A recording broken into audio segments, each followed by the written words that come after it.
샬롬. 오늘도 일한목 시간에 오신 샬롬 공동체 가족 여러분을 환영합니다. 벌써 금요일인데요. 여러분 지난 한 주간 세상 안에서 믿음으로 살아내시니라 정말 수고 많으셨습니다. 오늘 조금만 더 힘내주시고요. 오늘도 믿음으로 주님과 함께 동행하기에 주님께서 베풀어 주시는 사랑과 은혜를 풍성히 경험하시는 하루 되어질 수 있기를 축복합니다. 우리가 함께 나눌 오늘 예수님 소림 문답은 19문답입니다. 제가 19문의 질문을 읽겠습니다. 여러분이 답을 읽어주시기 바랍니다. 사람이 타락한 상태에서 비참함이란 무엇인가요?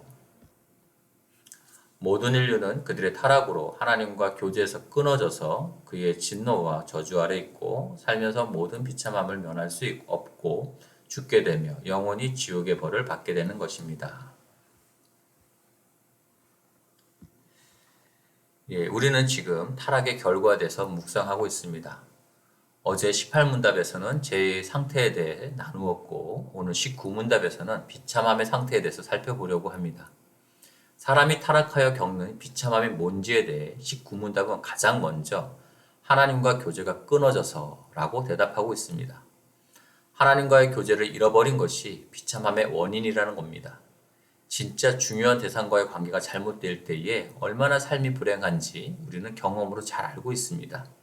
그리고 그 비참함의 원인이 하나님과 교제가 끊겨서라는 것을 깨달을 때에 사람에게 최고의 행복은 역시 하나님이시구나. 하나님을 사랑하는 삶이 사람에게 가장 즐거워할 수 있는 삶이구나 라는 제1문답의 내용이 떠오르는 것입니다. 사람에게 제일 좋은 것은 하나님이십니다. 그래서 사람이 하나님과 교제 가운데 있으면 가장 즐거운 것이고 그러기에 그것이 끊어지니 비참함의 상태에 처하게 되는 것입니다. 그리고 이 제19문답은 그 비참함의 내용을 4가지로 정리해주고 있습니다. 하나님과의 관계가 끊어지니 하나님의 진노와 저주 아래 있게 되고 살면서 모든 비참함을 면할 수 없고 죽게 되며 죽은 후 영원한 지옥의 벌을 받게 되는 것입니다. 이 내용을 하나씩 살펴보도록 하겠습니다. 사람이 타락하여 하나님과 관계가 끊어져서 겪는 첫 번째 비참함은 바로 하나님의 진노와 저주 아래 있는 것입니다. 하나님과 교제 안에서 복과 사랑을 나누던 사람이 타락하여 하나님과 교제가 끊어지고 이제는 그분의 진노와 저주 아래 있다는 것만큼 슬프고 불행한 것이 더 있을까요? 나의 좋으신 하나님 아버지께서 나를 진노하시는 무서운 표정으로 바라보시고 저주하시는 것을 당해야 하는 것만큼 비참한 것은 없는 것입니다. 그런 비참함이 지금 현재 타락한 모든 인류에게 미치고 있다는 것은 참으로 두려운 일인 것입니다. 두 번째 비참함은 사는 동안 우리가 이 비참함을 면할 수 없다는 것입니다. 어느 누구도 이 세상을 사는 동안 죽을 때까지 그 비참함을 피할 수가 없는 것입니다. 비가 마구 내리고 있는데 그 비를 피할 수 있는 어떤 것도 없고 어떤 우산도 하나 갖고 있지 않은 신세라는 것입니다. 누구도 이 세상에서 완전히 떨쳐낼 수 없는 그 육체의 고통, 영혼의 아픔이 다 있습니다. 질병, 기근, 전쟁, 갖가지 재난들을 우리는 우리의 삶에서 만나야만 하는 것입니다. 그러나 어떤 영화의 대사처럼 그만해라, 많이 묵었다 라고 거부하거나 피하지를 못합니다. 사람들의 삶은 어느 누구도 그 인생의 비참함이 끝이 없습니다. 모두가 동일한 경험을 하는 것은 아니며 그 양상은 다양할지라도 우리 눈으로 볼 때 아무리 부러운 모습으로 살아가는 사람들일지라도 그들의 삶에도 예외 없이 사는 동안에 겪어야 할 비참함이 있다는 것입니다. 이렇듯 비참함은 보편적이며 모든 인간에게 있어서 불가피한 부분입니다. 세 번째 비참함은 모든 인간은 다 죽는다는 것입니다. 타락한 모든 인간이 다 죽기에 이것을 자연스럽고 당연하게 여겨서는 안 됩니다. 죽음은 타락으로 인해 우리에게 주어진 비참함의 한 형태입니다. 우리 사람은 원래 영원한 생명의 약속을 받을 만한 존재였습니다. 우리 육신이 죽는다는 것은 결코 당연하지도 자연스러운 것도 아니었습니다. 죽음은 우리에게 형벌로서 주어진 것입니다. 타락한 사람에게 주어진 다양한 형벌 중 최고의 형벌, 가장 고통스러운 것은 바로 이 죽음인 것입니다.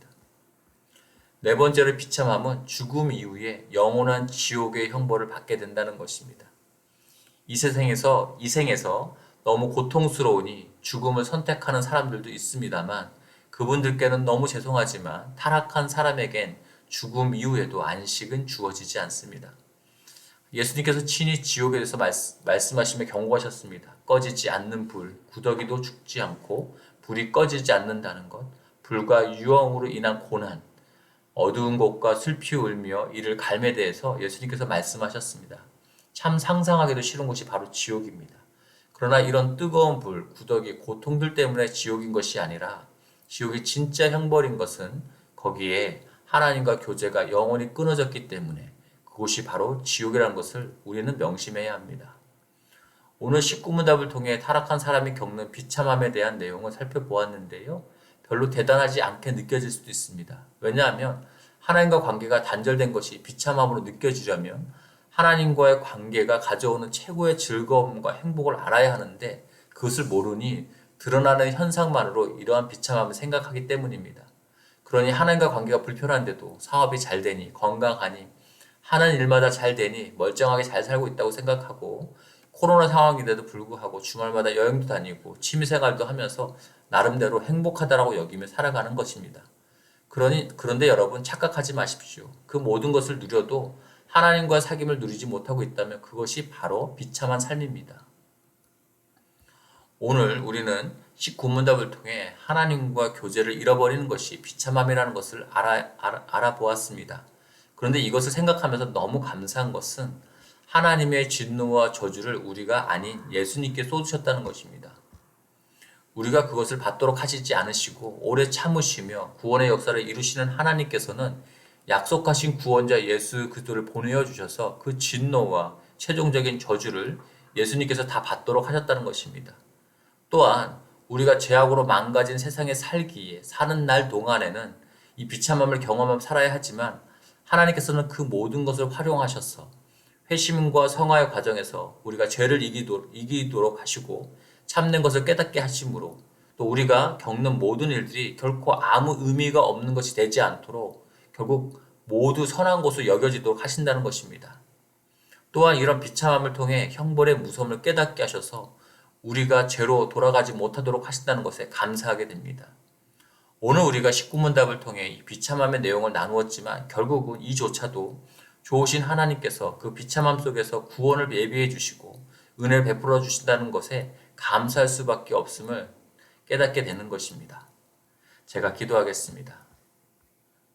하나님, 타락한 인간이 경험한 비참함은 결국 하나님과 교제가 끊어졌기 때문이라는 것을 깨닫습니다.